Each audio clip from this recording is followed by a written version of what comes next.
Hey everyone, welcome to Mysteries in Crime. I'm your host, Melissa Thompson. It is Monday, November 15th, 2021, and today marks 5 months since Summer Moon Utah Wells has gone missing. I can't believe it's November already, and this baby girl has been gone for 5 months, you guys. 5 months. And after 5 months, we don't have any clues as to where she might be. Now, last week, Summer Wells' case gained national attention because Candus Bly and her father, Don Wells, appeared on Dr. Phil. And though I didn't love the episodes, I did appreciate the fact that her name got out and received more attention than just on YouTube or local news stations. Getting on Dr. Phil was great. And I heard Cher from Voices Behind the Wall say Donald told her they have many more shows that they are going to be doing, and that's what they're going to be concentrating on. They have a manager apparently from the church, and they're arranging things for the Wells to keep talking. Now, here's where I want to get into a couple of things. First, I want to shout out Michelle After Dark. Oh my gosh, you guys, today she gave such good insight about the Summer Wells case and what it has to do with the Wells family. She focused on land and the family, and I think you guys really need to go check it out. It's a longer video, but it made so much sense to me. I actually watched it twice. I really enjoyed Michelle After Dark's take on today's video and, celebrating Summer's life today and seeing where we go from here. So I had a theory, you guys. Now, last week on Dr. Phil, the behavior panel showed up. Greg and Scott were there on behalf of the behavioral panel. Chase and Mark could not make it.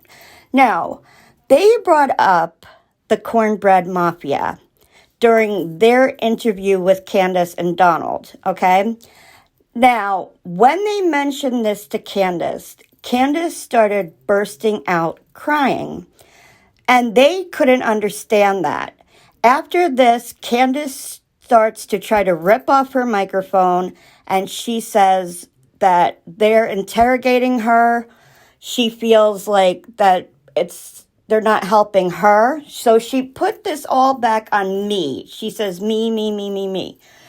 And then eventually she gets the microphone off and she walks out the door, you all. Now, this is where I think the reason why she got upset about the Cornbread Mafia. She said to Dr. Phil, however, that it sounded scary and that's what got her upset. Now, to me, all I saw in her eyes was lie when she said that to Dr. Phil. Okay, so this is my theory. I'd love to know what you all think about it afterwards. Okay, so what if she wasn't exactly upset about the Cornbread Mafia, but what if she was upset about a cult? Let's replace Cornbread Mafia with cult. Okay, now remember, Donald Wells used the word kidnapped for the first time ever in this Dr. Phil interview. He has never used that word before. He's used abducted, and he used, in his words, when Summer went and got gone. Okay, that's his words, not mine. Okay, and we all have heard them. So, what if the kidnapping word was actually right? What if finally Donald did tell the truth?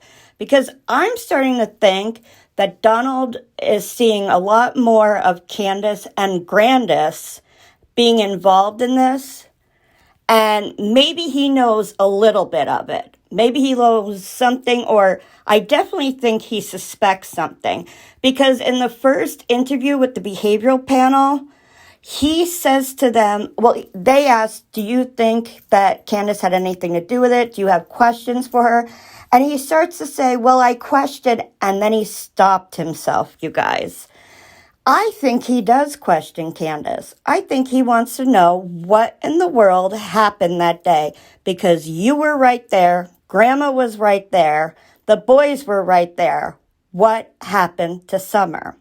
So what if there was a transaction for something? I don't know what they received in return. Maybe Candus got something out of this. Maybe Candus was jealous of Summer. We see the way that Donald views Summer. Summer is the light of his life, the love of his life, everything. He does not think of Candus in the light that he does Summer, okay? What if she was jealous? So what if she gave Summer to somebody else?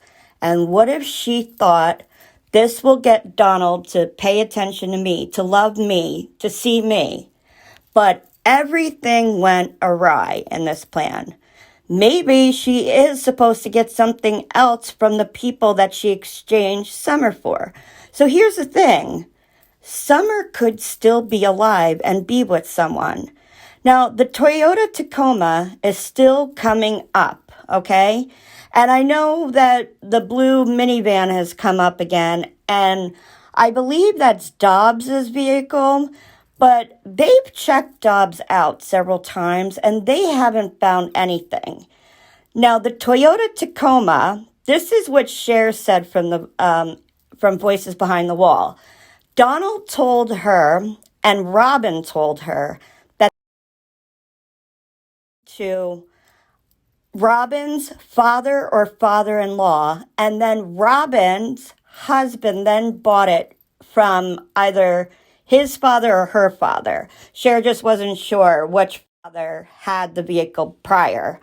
So, what if Robin knows a lot more in this situation? Because I've always thought Robin keeps coming up a lot in this whole scenario.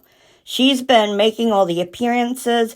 She is helping to run findsummerwells.com. And now she has the Toyota Tacoma. And who was the one to scratch out the Toyota Tacoma on the Summer Wells flyers? It was Robin. Robin did it. Robin also said that she was teaching Summer for years. That's not true. According to Cher, Don told her that when he got in trouble with the DV incident with Candus back in October of 2020, the whole Jose thing, and then Grandma reported about the gun, and yeah, well, he ended up on parole for that. So in order to help his appearance, the way he is perceived, he wanted to join a church. And that's when he joins the Seventh-day Adventist Church. And that is when Summer meets Robin. So Robin did not teach Summer for years and years and years. It would be a year, the end of October. But we now know Summer has been missing, now going on, is 5 months today. So I'm starting to think, what if this whole time now, Don is mostly telling the truth, except for the fact he doesn't know what happened between the phone call that Candus made to him and him getting home. He probably suspects some things, but he is only told what Candus told him and Grandis told him. Now, who knows what the boys even seen? Maybe the boys didn't see anything. And I'm just shocked that Hunter hasn't come out and said a little bit more to this situation. I still wonder if he was at the house that day, because Candus seemed to make it very adamant that he was not. But unfortunately, in my opinion, I'm not believing her. She lies a lot, and she loves to perform on those lies. The crying is an act, you guys. It's an act. She did it to Mary, her sister-in-law. After she did that to Mary, I have been completely disgusted with her. Completely. How she could do that to that sweet woman. And Mary was just so kind and gentle and was trying to be there for Candus. And they thought this was a game. And Sheriff from Voices Behind the Wall said, Donald wants to profit off of this. And we can kind of see that from the Dr. Phil episode. And he's letting the church control this narrative now. He has one of the church people as his manager. And he wants to keep booking and booking and booking more and more shows. The more he could profit off of this, the better. Because we can't forget what he told Cher. He said, why don't I tell everybody I'll confess on a pay-per-view live that I did something to Summer and for $1 million. And when it comes time to confess, I'll bring out the Bible and start reading from it. Seriously, what kind of Christian does that, you guys? So this whole thing about his religion and that he only wants to be around church people is baloney, you all. It is, because that is just to make him look a certain way to you guys.